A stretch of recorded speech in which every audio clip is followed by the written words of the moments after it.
agenda nacional sustenta los valores de la libertad y la democracia y el derecho de los dominicanos y los latinoamericanos al desarrollo económico y social, con apego y respeto a los principios de soberanía y autodeterminación que sustentan y hacen posible la convivencia pacífica de pueblos y naciones, para identificar y analizar los obstáculos que han impedido e impiden que alcancemos la condición de vida y la felicidad a la que somos acreedores.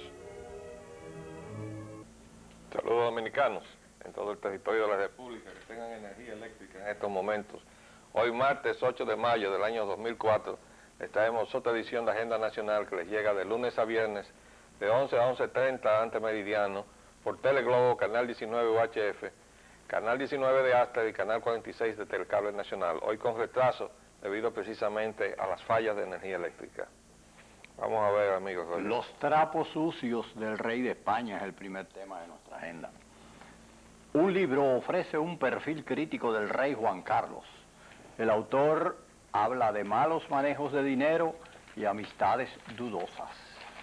Bueno, ese es un tema que tiene que ver con nosotros.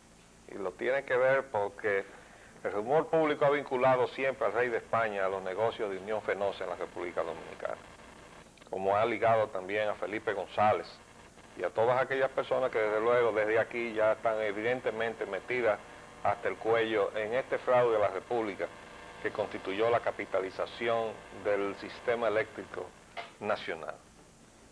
Pero este libro tiene algunos detalles interesantes porque frente al carácter del rey.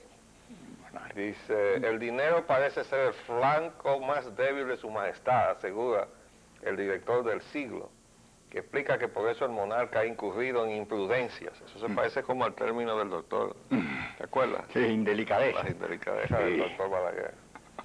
Dice, como la de aceptar en 1962, cuando estaba recién casado, el equivalente a 15 millones de dólares de hoy en una donación que le hizo un grupo de industriales. Ese mismo afán por la plata, oye, ¿cómo lo caracteriza? Explica, según García Abad, la carta que el rey le envió en 1977 al Shah de Irán, Reza Pahlavi, en la que tras encabezarla con mi querido hermano le pidió 10 millones para financiar la campaña del dirigente político del centro, Adolfo Suárez. Nadie ha negado la autenticidad de la carta. Pero oye esto, este no ha sido el único amigo controvertido del monarca. El libro recuerda que uno de los hombres más admirados del rey fue el banquero Mario Conde, llevado a prisión tras un desfalco millonario cuando presidía el Banco Banesto. Pero bueno, ahí habla también de un préstamo que le dio Arabia Saudita de 100 millones, dice aquí. Por si fuera poco, el autor menciona un préstamo que en los años 80 le hizo al monarca español, su gran amigo, el rey Fahd de Arabia Saudí, por la no despreciable suma de 100 millones de dólares. La idea era que Juan Carlos de Borbón los invirtiera prudentemente y los devolviera a los 10 años sin intereses.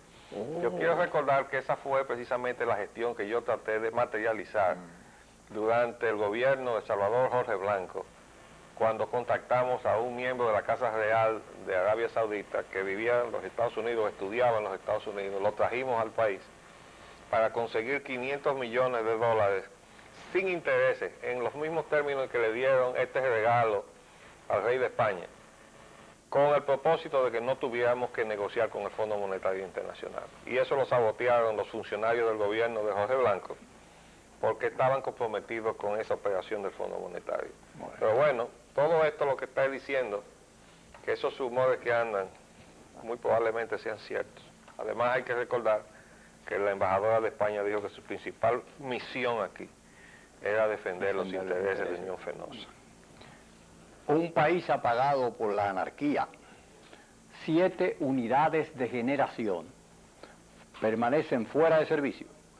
Leonel dice que la crisis eléctrica podría paralizar el país. Y la gente dice, no puede pagar el alza de la tarifa, dice el pueblo. Hay entonces, a propósito de eso, un artículo muy interesante en el Diario Libre. Robarse. Ser o no ser. Robarse o no robarse la luz. To be or not to be. Y dice, es ahí la cuestión, y no se crea que es una duda existencial, es un tema de conversación bastante frecuente en círculos de honrados y conscientes ciudadanos que toda su vida habían contribuido religiosamente a mantener el obsoleto sistema eléctrico nacional. ¿Puede una economía familiar sostenida por un sueldo fijo o dos estirarse y estirarse y estirarse mes tras mes para pagar la luz? Obviamente no, al ritmo de un alza mensual del 20, 25 y 30%. Es un abuso, porque no quieren revisar los contratos onerosos de las plantas generadoras. Ahí es que está el meollo del asunto. Vamos a seguir leyendo. El PLD exige solución a la crisis eléctrica, afirma que el 16 de agosto recibirá un sistema colapsado. Las EDES y sus clientes dice que perdieron 5.428 millones por apagones. Bueno, eso es una afirmación aérea que no se puede sostener, porque la ley dice que los apagones se nos deben compensar a nosotros, los usuarios que no recibimos el servicio, y eso se hace, mejor dicho, no se hace violando la ley, es decir, no se nos compensa en la factura los apagones que recibimos, y eso desde luego que penaliza mucho más la ya recargada facturación eléctrica, de estructura tarifaria, sí. Porque no solamente la suben, sino que cuando dan apagones no lo compensan. No lo compensan. ¿Verdad? Y los cobran, exacto. Apagones. Además dice el PLD que va a recibir un sistema colapsado, pero así lo entregó también el PLD. Lo que pasa es que el PLD nunca pensó que los problemas que dejó iban a quedar ahí empeorados por esta gestión, para que entonces le cayera en sus manos el tener que resolverlo. Eso es casi un asunto de karma, como dicen por ahí, ¿verdad? Apagones castigan los hogares. Gobierno se desliga. Ingeniero José Luis Moreno, de la UAS, apoya renegociar acuerdos de Madrid. Ese es el meollo del asunto. Sí. En los acuerdos de Madrid se dejaron los contratos de la generación tal y como estaban o mejorados, ¿verdad? Y ahí es donde hay que escarbar, porque ahí es donde hay tela que cortar, precisamente. El costo de energía es más alto en nuestro país que en el resto del mundo. Bueno, pero eso lo dijo el embajador Hertel hace ya bastante tiempo. Lo extraño es que cuando se hacen las reuniones técnicas, el personal de la AID, que es una dependencia del Departamento de Estado norteamericano y que tiene su oficina aquí dependiente del embajador, entonces propugna por subir la tarifa, a sabiendas de que los usuarios no aguantamos más y que además no debemos aguantar más. Es decir, es un maltrato, es una expoliación lo que se está haciendo de un mercado prisionero que somos nosotros, porque nosotros éramos clientes de un monopolio y así mismo amarrados nos pasaron para los negocios eléctricos. Bueno, el Estado se vio obligado por el desfonde del mercado cambiario de sacar de en medio a Unión Fenosa, pero ahí está ese todavía, cuyo gerente anda proponiendo precisamente en estos días que el Estado venda todo lo que tiene para pagarle las deudas a ellos, deudas que no están aclaradas y probablemente no están bien sustanciadas o sustentadas en nada. Entonces, nosotros aquí vamos a tener que amarrarnos los pantalones, pero tiene que comenzar el gobierno, este y el que viene, que se sienten juntos, uno porque dejó buena parte de este problema y el otro porque la empeoró, pero el país no puede ser el que pague las consecuencias de esta anarquía. Aquí lo que hay es una anarquía, aquí no hay gobierno, porque no es posible que algo que está prohibido por la Constitución de la República, que es el suspender un servicio de energía para constreñir un pago, esté haciéndose, violando lo que dice la Constitución y además lo que dice la ley de electricidad. Lo peor de eso es que una de las plantas que está haciendo eso para presionar su cobro es propiedad en buena parte de un gobierno extranjero, que es el gobierno británico, que es la planta de San Pedro de Macorís. Entonces, ¿qué es lo que hay aquí? ¿Aquí hay gobierno? No, no hay gobierno. Pero a lo que AES apunta, arquitecto, directamente, es en esa alusión a que el gobierno debe liquidar su activo para pagarle, denme en la presa y denme en la transmisión, y entonces nosotros nos cobramos de ahí. Y nos cogemos ya el sistema entero y nos cogemos la producción vertical y ya no tienen nada. Sí, ellos quieren que se viole la Constitución porque están frente a un gobierno que dice, no, esto no importa, Aquí se puede violar la Constitución de la República y no pasa nada. El señor Calderón revela, Leonel recibirá ahorro eléctrico ascendente a 12.000 millones. Bueno, eso yo no lo acabo de entender. Y eso hay que meterlo casi en el capítulo del sainete político. Porque que Calderón se parezca ahora diciendo que hay un ahorro eléctrico de 12.000 millones por la negociación que se hizo. Óigame, hay que tener la cara muy dura para decir eso, como se necesita para decir que le van a dejar un gobierno en condiciones mucho con una mejores. economía ahí flotante. No, él dice que en condición mucho mejor. Sí. Lo que pasa es que mejor es un calificativo que hay que compararlo con algo. Cuando uno dice, esto está mejor, uno tiene que decir, está mejor que tal cosa, o que tal cosa en tal época. Es algo que tú tienes que comparar con una referencia. Está mejor. Bueno, está mejor que cuándo, ¿no? Ahora se le llama a eso arquitecto y que calderonadas. Sí, yo vi que el articulista del periódico hoy le entró a esas cosas. Cabildo de Santiago embarga a Edenorte. Por segunda vez. Por segunda vez. Bueno. Bien, sí, porque cada quien tiene que defenderse. Nosotros ahora los consumidores que tenemos que buscar la manera de defendernos porque el gobierno no nos defiende. Los haitianos vuelven a la carga. No. Los haitianófilos. Vuelven a la carga. Yo creía que volvían por la frontera. No. Se caen estigmas sobre haitianos. Se caen algunos mitos de la inmigración haitiana. La encuesta de Flaxo OIM, Organización Mundial de Inmigraciones, derriba las falsas percepciones que había sobre eso. Bueno, esto es otro capítulo más de ese grupo a quien Duarte le calificó los malos dominicanos, a quienes hay que ajustarle cuentas, dijo él. Pero eso lo vamos a tratar después de hacer un pequeño paréntesis. Volvemos inmediatamente.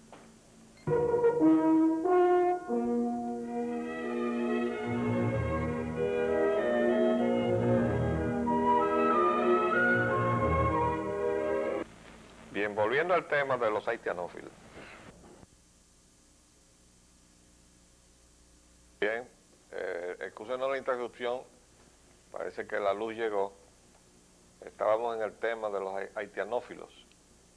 Y decíamos entonces que lo que da realmente preocupación es ver como un periódico como El Caribe, propiedad de un banco poderoso, se emplea a fondo en trastornar la verdad. Y se hace eso apoyando precisamente o apoyándose en una entidad que se llama Flaxo, que es una entidad que fue creada y fue traída al país para apoyar la fusión de facto de la República Dominicana con Haití. Entonces, Flaxo fue la misma entidad que hizo. ¿Te acuerdas que la encuesta que ordenó la Secretaría de Trabajo? ¿Tú recuerdas los resultados? Bueno, los resultados eran en parte que los obreros haitianos no desplazaban la mano de obra de la construcción. Y que solamente había un 10%. Un 10% que estaban trabajando en la construcción y el resto eran dominicanos. Óigame, para todos los dominicanos que están escuchando este programa y lo están viendo, es una demostración más que suficiente para darse cuenta de qué clase de entidad es Flaxo. Porque decirle al país que está viendo donde quiera que se está haciendo un edificio que el 80 o el 85% de los obreros son haitianos, que solamente el 10% está trabajando, le da la talla de esta entidad que se llama Flaxo, a la cual se le dio incluso una condición casi diplomática hace poco, este gobiernazo, ¿verdad? Para que pueda seguir haciendo todo eso que está haciendo. Ahora lo está haciendo con el apoyo de la Cancillería. Primero se fue a través de la Secretaría de Trabajo, que tiene la responsabilidad de hacer cumplir el Código de Trabajo, que no permite más que un 10% de la mano de obra extranjera. Entonces lo que quisieron fue disfrazar que no se estaba violando el Código de Trabajo, para el señor secretario de Trabajo cruzarse de brazos y no actuar, para no hacer, por ejemplo, lo que está haciendo el gobierno de los Estados Unidos a través de su Secretaría de Trabajo con todos los empleadores de ilegales en los Estados Unidos. Entonces este señor lo que ha hecho es legalizar la situación. Dice, no, no hay violación al Código de Trabajo. Por tanto. Bueno, y por tanto yo no tengo que actuar, ¿no? Y mis inspectores no tienen nada que hacer. Entonces vayan a preguntarle a los artistas dominicanos, en donde ninguna de las cosas que se lleva un extranjero de aquí, de esas tiendas que están en el litoral este, es hecha por un artista dominicano. Así es. Entonces, decir Los cuadros, que no se desplaza la artesanía. a los dominicanos, óigame, eso es un abuso a la paciencia de los dominicanos, a lo cual tenemos que soportar que se nos diga que somos esclavistas, que somos prejuiciados raciales y muchísimas cosas más. Pero que lo haga un periódico como este. Yo voy a tener que caminar un poquito hacia arriba, ¿verdad?, para pasar por encima de los que escriben artículos y llegar a la dirección del periódico y quizás un poquito más arriba, donde los dueños, para ver si eso tiene el patrocinio de la dirección del periódico y de los dueños del periódico. Porque esto es inaceptable. Esto es una mentira. Y el Flaxo, con el respaldo de la OIM, que es la Organización Internacional para las Migraciones, que está aquí precisamente para constreñir a los dominicanos a que aceptemos en el suelo dominicano la inmigración ilegal, pero tienen la cachaza de hacer un informe dando coeficientes, pero por ningún lado dice cuántos de los que ellos encuestaron eran ilegales. Pero entonces sale este otro reportaje hoy, y en el reportaje de hoy lo que dicen es que no vienen indocumentados. Dice, no vienen indocumentados. No, que ellos no vienen indocumentados. Vienen documentados. Traen con su acta de nacimiento. Porque Haití está tan institucionalizado que todo el que va a salir le pide una identificación, un pasaporte y todo. Y oye esta otra, hay una minoría con cédula dominicana. Así. Minoría. Y cada vez que sale una información en la prensa de alguna situación que involucra haitianos, salen con nombre dominicano. El más reciente fue de dos. Que se mataron. Una mujer que mata a otra, dice, haitiana mata a otra haitiana, y las dos tenían nombre dominicano. Eso fue hace como una semana. Entonces me van a decir ahora que hay una minoría con cédula dominicana. Y el operativo aquel que se pactó entre el gobierno dominicano y el haitiano para cedular aquí los haitianos, la embajada haitiana, dándole cédulas haitianas, entonces no era necesario, ¿verdad? Claro. Pues si venían con su documento, ya no era necesario darle documento. Óigame, esto es una sarta de embustes y mentiras, que de verdad que hay que cogerlo con mucha calma, para usted no subirse la presión arterial. Y además, pues para que no se vea como que uno tiene el cambio puesto siempre en contra del vecino país y sus ciudadanos. No tenemos eso. Lo que pasa es que nosotros no podemos permitir que este país naufrague por falta de responsabilidad y porque nadie diga la verdad. Esa es la verdad lo que estamos diciendo aquí en este programa. Y lo estamos diciendo porque tenemos apego y amor a nuestra patria, no porque le tenemos ni odio ni rencor a ninguna otra, incluyendo aquellos que nos han invadido, nos han explotado, como España primero con la conquista, Estados Unidos después, que nos ha invadido varias veces. Nosotros no tenemos roncha con el pueblo haitiano, perdón, con el pueblo americano, ni con el pueblo español. Ahora con sus gobernantes sí, incluyendo esos que nos vienen a mandar a Unión Fenosa para acá, que hemos dicho y reiterado que lo que debió haber hecho este gobierno es poner la parte española del fraude de la capitalización en manos del juez Garzón, y la parte norteamericana, en la que estaba metido el señor Carl Huber, sujeto a la nueva ley de responsabilidad corporativa de Estados Unidos, en manos del fiscal de Nueva York, que tiene la mano muy dura, y fue el que le metió mano a la Enron allá, para que le meta mano también a la Enron de aquí. Ya la boletría entero lo tiene pegado a la pared. Pero que le eche mano a la Smith Enron de aquí, con esos contratos leoninos que nos tienen y que nos quieren hacer obligar a pagar con el apoyo de la Embajada de los Estados Unidos, porque ellos se recuestan entonces de que son capitales y ciudadanos norteamericanos y exigen entonces que la Embajada los apoye.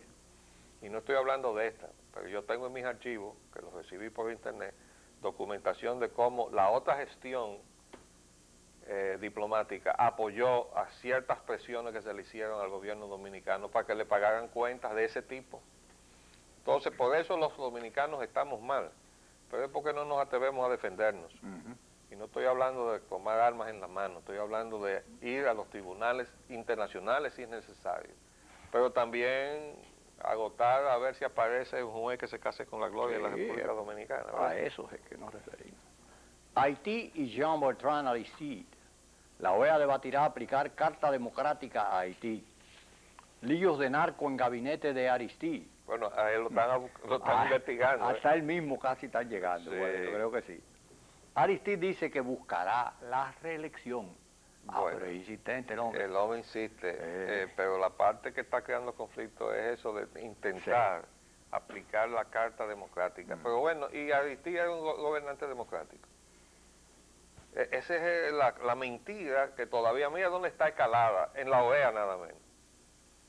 Ahí votó una minoría de documentos que no existían, porque no es verdad que los ciudadanos haitianos están documentados y que andan con su acta de nacimiento en el bolsillo. Eso no es cierto. Entonces, hacer unas elecciones con un país indocumentado que no tiene una identificación, ¿cómo usted puede certificar que es una elección democrática? O el mismo individuo puede votar 100 veces, ¿verdad? Y eso es, el mandato de Haití así fue. Y si no, que le pregunten al señor Bertrand, Jean Bertrand, el esposo de la abogada Miguel Durocher Bertrand, que la asesinaron de 42 balazos en la calle de Puerto Príncipe. Que le pregunten, que lo entrevisten como lo hicieron el otro día en la televisión dominicana, para que vean cuál es la verdad. Vamos a ver. Petróleo y combustibles. Gasolina está a 109,30 pesos la regular y a 118,50 la premium, y el galón de gasoil a 77 pesos. Sí, pero mientras eso sucede, El petróleo baja. el petróleo bajó 32 centavos, de acuerdo con la crónica de ayer, ¿no? Pero yo saqué también, dice aquí, barril de petróleo baja 32 centavos, eso es 32 centavos de dólar, ¿verdad? Y eso fue ayer en la tarde, ¿ok? Pero los gráficos que sacamos del internet demuestran una vez más lo que hemos dicho una y otra vez. Mientras aquí estamos poniendo el combustible que usa el dominicano por las nubes, miren cuál es la realidad. Aquí está el precio del barril de petróleo de Nueva York en la bolsa, o sea que eso es especulativo, el día 6, o sea el día de ayer. Se ha llamado West Texas Intermediate. Es el West Texas Intermediate, ¿verdad? WTI de Cushing. 38,60 dólares el barril. Pero mientras ese es el precio del West Texas Intermediate, la canasta venezolana está en 34.50, es decir, 4 dólares 10 centavos por debajo del precio norteamericano.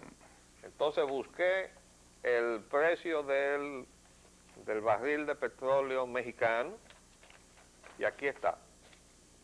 Para la misma fecha, no, esta es incluso la fecha de hoy, mírenlo ahí, 7 de junio del 2004, 30,26, o sea, casi 8 dólares por debajo, ¿eh? Entonces, si le compramos a México y Venezuela y sumamos esos dos valores y lo dividimos entre dos, tenemos más o menos como un precio, 6 dólares. averaje promedio, De 6 dólares, una diferencia de 6 dólares. de 6 dólares por barril. Entonces, lo que nos están diciendo. ¿cómo es que se está calculando? La Secretaría de Industria y Comercio está engañando al pueblo dominicano. Y algo más, Bueno, no me en extraña. todo el mes de mayo no han publicado el detalle de la ley de paridad de importaciones, que violando la ley no lo publican en los periódicos, sino que la ponían en el internet. Ahora ya ni siquiera en el internet. De modo que esa es la situación que tenemos y nosotros realmente tenemos que exigirle a los funcionarios del gobierno que cumplan con la ley, porque lamentablemente aquí nosotros todos los dominicanos estamos padeciendo las consecuencias de que no tenemos derecho en nuestro país. Se nos acabó el tiempo por el día de hoy, pero volveremos mañana, si Dios así lo permite, y la energía eléctrica. Les hablamos Leopoldo Espaillat Anita. Y Roger Ogando. Hasta luego.